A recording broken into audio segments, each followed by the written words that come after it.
I say that to make it very clear that the MCLM does not dictate to me. Alright, so I am not Raja Petra's foot soldier.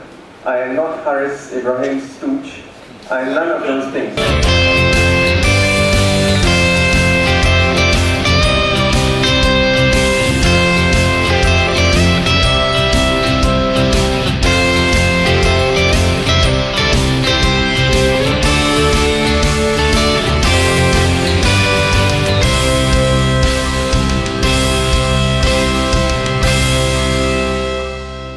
Why am I in this initiative? And let's make it very clear. The initiative is called the Barisan Rakyat Independent Candidate Initiative. What is this Barisan Rakyat? Barisan Rakyat was set up in 2007. It was a precursor, or rather it preceded the establishment of the Pakatan Rakyat. Right? So I'd like to think that the Pakatan Rakyat borrowed the name from the Barisan Rakyat. And at the launch of the Barisan Rakyat initiative, centered on the People's Declaration and the People's Voice, those two documents I had the privilege of assisting Haris and a few others in drafting. We had the opposition parties and one BN party supporting and endorsing the Barisan Rakyat initiative. So, but having said all of that, the MCLM has put itself out there as an organization that's focusing on certain core themes. Those themes you can see on their website, and those themes are generally summarized as being relevant to us for being core themes in Malaysian society and for being core themes in civil political rights. And as I said, any political party that says it is pro-reform should be supportive of an initiative which allows for greater discussion of core themes. And that is what I'm trying to do with this. Because when we think about it, what is being said out there about race issues, for example? Yeah, we hear that Ketuanan Rakyat on this side, we hear Ketuanan Melayu on this side. But what that means to different people is really up in the air. What that means for each of us here is really up in the air. All I know is that we can't run away from Article 153. And it says what it says. And it says that the Malays and the natives of Sabah Sarawak have special status. It says that. And until the Constitution is amended, it is going to say that. But at the same time, it says that the legitimate interests of the other communities cannot be ignored. I also know that. So when I hear Perkasa say Ketuanan Melayu, and when I hear Anwar say Ketuanan Rakyat, I figure yes, to some extent that's correct. But isn't there a centrist position we can take? Why is no one offering a solution to this discussion?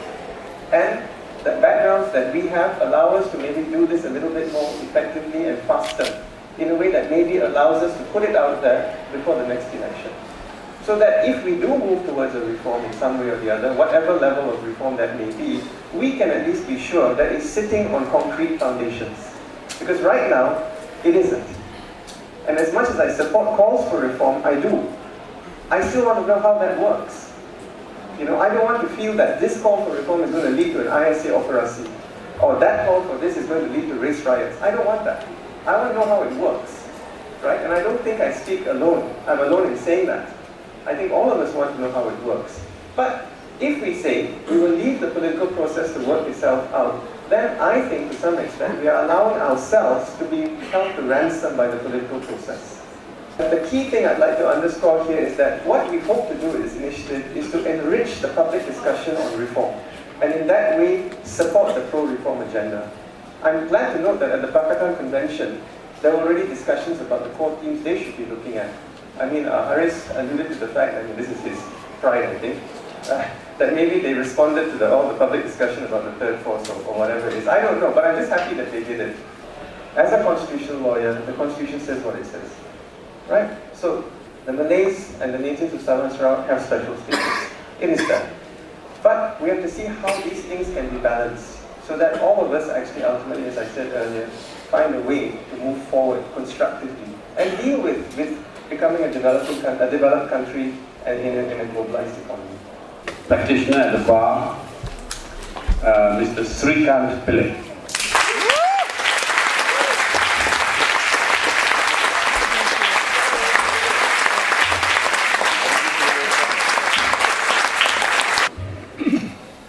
Change is needed, and as what you just said, reform. Of course, he's talking about legal reform. I'm talking about change in general needs to be made.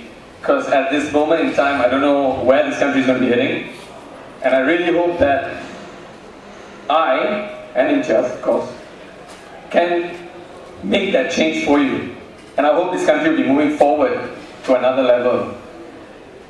And I'm honored here standing. I'm honored saying that I'm honored that I'm the candidate, the independent initiative candidate. I'm happy I accepted it. It's going to take a lot of my time, but I'm willing to sacrifice that for the people. Thank you very much. From what I hear, it sounds quite promising, but it's too early to say. The two candidates they have actually introduced to us. I know them, and they are quite. We know that they are actually civil activists and the right people to actually be in this position. If they say those candidates in your constituency, will you vote for them? Oh, for sure, because obviously they are actually going to stand on the basis of the things that we actually want, change in this, in our country. The main issue here is that, the race-based and the religion-based.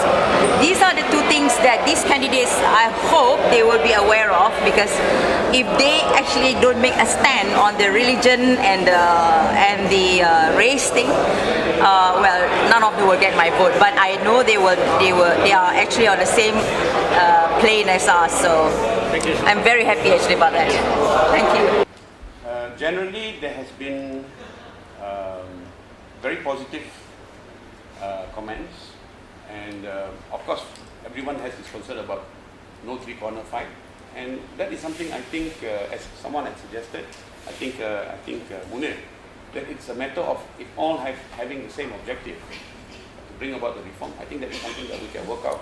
When there's sincere negotiations, I think all this can be worked out. 2008, in the election 2008, I actually was the election agent for one of the opposition candidates in KKB, and I was helping that particular candidate.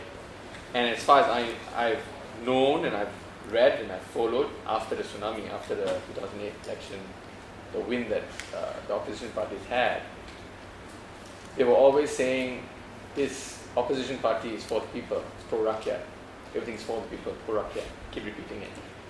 And my position is the same as far as I'm concerned as an independent. I'm pro-rakyat as well. So yeah, they might have candidates that might be better than me. Of course, there might be people out there who are way better than I am, who maybe even stand, which is great. But at the end of the day, it's up to the people to decide. It's like what Haris is repeating over and over again, is that if people in the constituent believe I can do a better job than the Pakatan candidate, great, then I'll stand. But if they think I'm not good enough, then I'll go with what Rakyat wants. I think let's wait to see whether there is this effective change. We are hopeful and we are positive.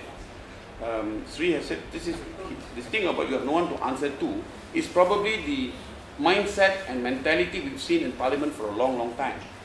The accountability ought to be to your constituents, your voters. And that's what Sri is saying.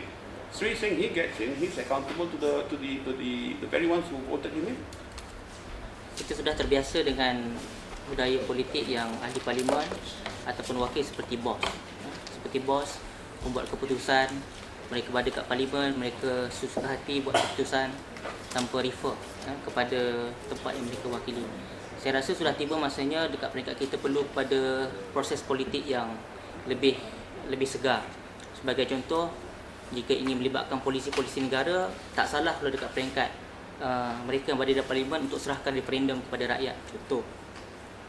Means kita pergi kepada inisiatif cara berpolitik dengan cara yang baru. Apabila kita katakan bahawa kita pergi kepada rakyat, kita benar-benar menjadi wakil kepada rakyat.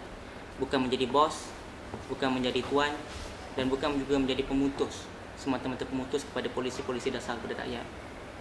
ETP contoh, pernah dipulangkan kepada rakyat. NKRA, kos berbilion-bilion, pernah dipulangkan kepada rakyat referendum. So dekat peringkat mahasiswa, kami rasakan benda itu penting dan kami nak go through kepada budaya politik yang baru di samping menjadi buffer kepada perubahan dan juga mekanisme reform kepada government. Liberties.